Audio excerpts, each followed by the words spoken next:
שלום בנות, מה שלומכן? אז שוב אנחנו בשיעור חשבון, והיום אנחנו הולכות ללמוד את המספר 10. המספר 10 כבר מורכב משתי ספרות. הספרה 1 והספרה 0. אז כעת אני אדגים. כאשר אנחנו כותבות את המספר 10, אנחנו כותבות קודם את הספרה 1, ואחר כך את הספרה 0. הרבה פעמים בנות מתבלבלות, והן כותבות קודם 0 ואחר כך 1. למה? לא כי הן כותבות קודם 0 ואחר כך 1, אלא הן כותבות הפוך. כי בעברית אנחנו מתחילות מצד ימין לשמאל, ובחשבון אנחנו מתחילות מצד שמאל לימין. ולכן אנחנו מתחילות משמאל את הספרה 1, ובימין את הספרה 0.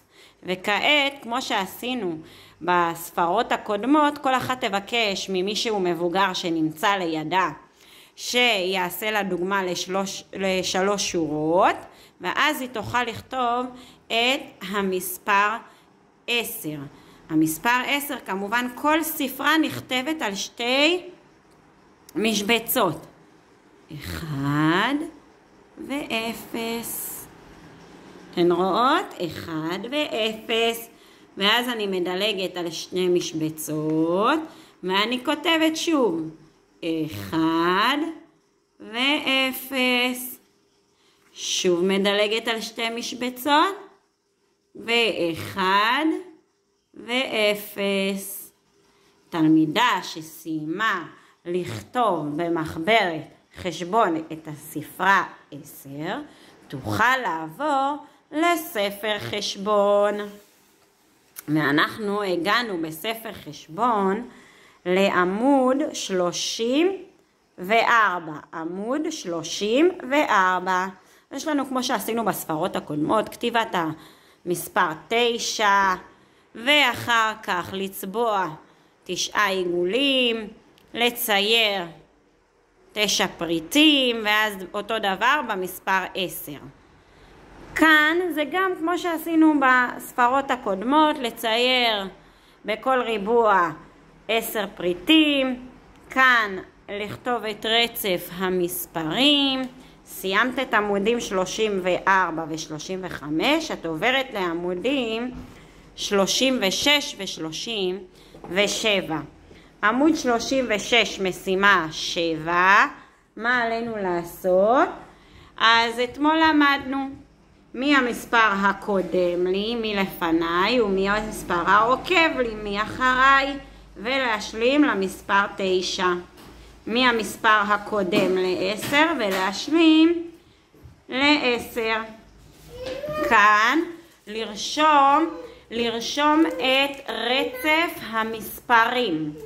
רצף המספרים.